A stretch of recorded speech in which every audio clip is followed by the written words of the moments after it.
on va faire les biceps avec des exercices avec haltères. On va prendre des haltères un peu plus lourds que 4 kg. 14. Ah oui. Mais 4 c'est pas mal Il y a aussi. 7,5 là. 14 comme vous voulez. 14, pas mal, hein. Non, on va mettre entre 8 et 10 kg, c'est bien. C'est très bien. 8 kilos, Je crois qu'il y a 7, monsieur Lalo. 8 kilos, c'est pas- En vrai, 8 kilos, tu vas le sentir vite. Hein. Il y a Ouais, 7 c'est et Bah, demi, allez, je crois. 8. On part Non, sur 10, 10, je fais le mal. C'est ça là.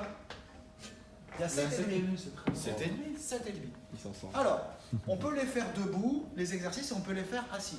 On part du principe qu'il a du niveau, il va les faire debout, parce que quand on est debout, il y a un maintien postural sur lequel on doit se concentrer. Mais il a pris ça. Ouais, vas-y. Donc, vous voyez J'étais pas ce genre de personnes qui trichent en prenant de l'élan pour faire Ah oui. voilà, ce genre de choses, et même en basculant le buste d'avant en arrière. Pour éviter ça, on va lui demander de serrer les pieds. Quel impact ça aura sur l'exercice, le fait qu'il serre les pieds? Déséquilibre. Bah, non. Exactement, déséquilibre. Pourquoi? On diminue le polygone de sustentation, qui est la surface délimitée par les points d'appui, ce qui fait que si il tente de tricher, et ben, déséquilibre dû Je suis en train de me faire à des cette deltoïdes. diminution. Donc là, on part de cette prise marteau, flexion, supination, et dès qu'on a fait, on va dire, 90% du mouvement dans la flexion, on lève le coude à la fin pour rapprocher la terre en face de l'épaule, pour respecter la fonction du biceps, de sa flexion de l'épaule. Flexion, et ensuite on redescend, et on ramène, on tourne. Pourquoi on commence comme ça? Parce qu'on favorise aussi la supination. D'accord? On pourrait commencer directement en supination. Il a craqué là. On pourrait commencer directement en supination, mais pour vraiment renforcer le travail et optimiser son travail de fonction supinatrice, on monte et on tourne, on tourne, on tourne, on tourne, on tourne, et après on lève le coude en face. On lève le coude. Ah, on lève le coude. À la fin, pas au début. Si on le lève au début, on puise sur le grand pectoral, voilà, on triche et le biceps travaillera à moindre frais. Alors que là, on commence par sa fonction au niveau distal, et après, boum. Et on peut le faire de manière simultanée ou alternée. On y va? C'est Ouais, parti, je on fais serre quoi? les pieds, flexion, Je tu redescends, Je fais en tu alterné? remontes, en alterné. Hop, et tu redescends tout doucement, on contrôle. Voilà. Le biceps, c'est pas un muscle qui est fait pour travailler en force, et c'est un muscle qui est fait pour travailler dans son amplitude. Donc on contrôle chaque phase du mouvement. C'est complètement une aberration de charger pour les biceps ou de faire de la force, ça sert à rien. Attention, un travail analytique en général, on fait pas de force. Ça va? Pas à gauche. Ouais, ouais. J'ai pas compris, vous venez de dire. Combien il en fait? Là, tu montes pas. C'est aberrant gauche. de travailler la force pour À gauche, charger à pour les gauche. biceps. Regarde, faire des là, maxi. j'avance le coude. Parce que c'est pas J'avance aussi, hein. un C'est muscle bien, tu dont la fais pas. typologie est faite pour travailler en force. Je connais les Travailler coudes, la force, c'est de l'exercice polyarticulaire, le développé, le squat. Mais on fait pas un maxi avec des biceps. Ouais, tu vas avancer. C'est contre-productif, c'est C'est vrai complètement idiot. Et il n'est pas fait pour travailler en force, le biceps. Monsieur, après, on fait les 6 composantes avec. Après, on peut le faire en simultané. Tu peux le faire en simultané. Moins d'équilibre. Voilà. Mais là, c'est cool. c'est- Je m'attendais. Mais à la fin, voilà, sans créer le contact. D'accord. Ouais, c'est pas fou. Voilà. Si la personne à un moment donné triche trop, on fait la même chose, mais on s'assoit sur le banc. Là, le dos est bien calé. Et c'est reparti. Voilà. Garde la tête bien collée aussi. Voilà. Fais bisous. Alors- avancer les coudes pareil ou pas? Ça devient dur. Là, à un moment donné, comme c'est pas très lourd, on peut pas voir les compensations qui pourraient être flagrantes. Mais il peut y avoir ce genre de compensation à un moment donné quand on fait les biceps. Quand on a la flexion qui devient vraiment difficile, un problème, on peut voir ce genre de compensation. Ah ouais.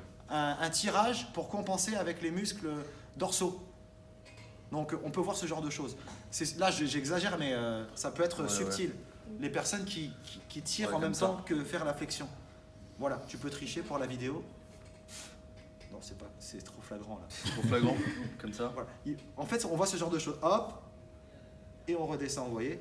On voit ce genre de choses. Hop, vous voyez, ça part un peu vers l'arrière les coudes. Il y a même des accessoires que dont certaines personnes sont dotées, Pour se mettre les comme coudes une vers l'avant. ceinture, enfin une sorte de ceinture au niveau scapulaire.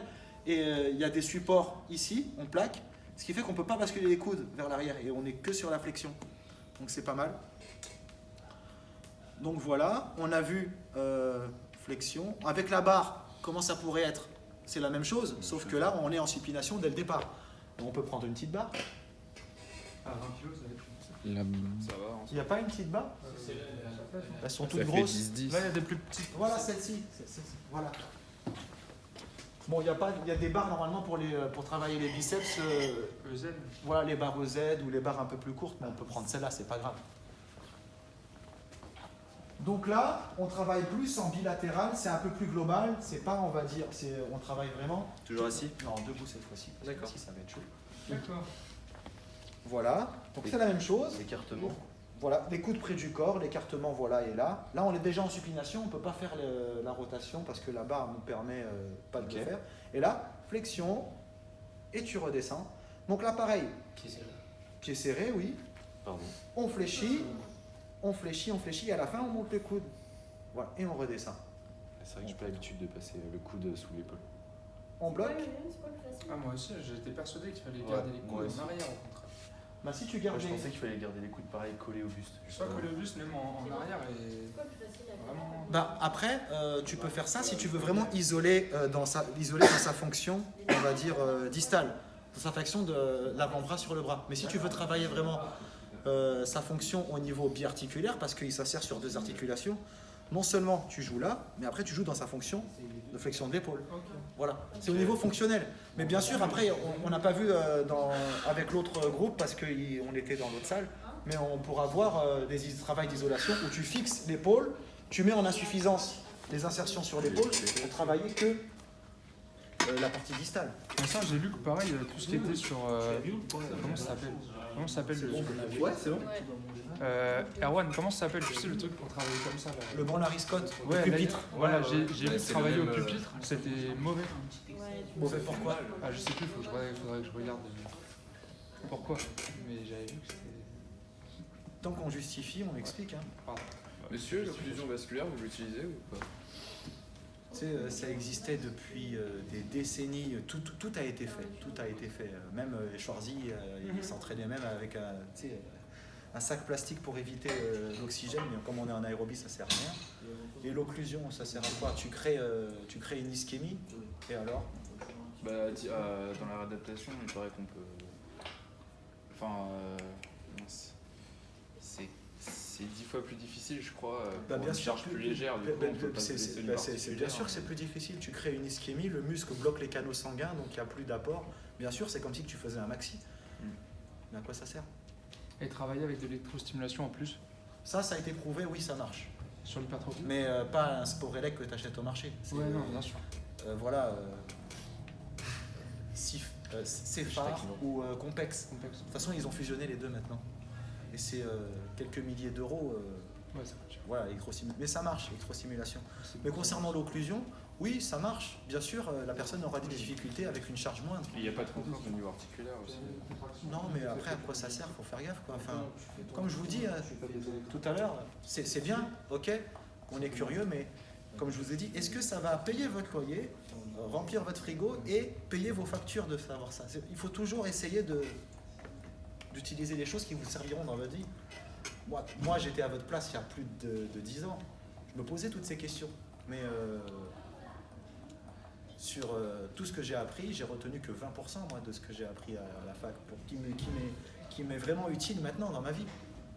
Il y a des trucs que j'ai oubliés, que vous savez probablement mieux que moi maintenant. Les détails du cycle de Krebs, voilà. Ah non, vous savez pas? Ça, c'est déjà parti. C'est pas parti. Puis là, elle. Ben voilà, avant, connaître par cœur le nom des acides aminés essentiels.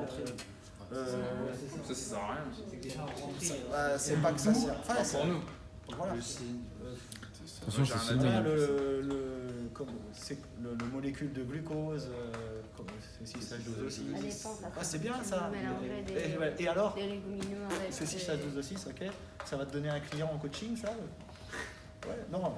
Voilà, il faut que vous appreniez des choses pragmatiques, concrètes, qui puissent vraiment être transposables par rapport à vos intérêts, à votre discipline, et surtout qui vont vous faire gagner votre vie.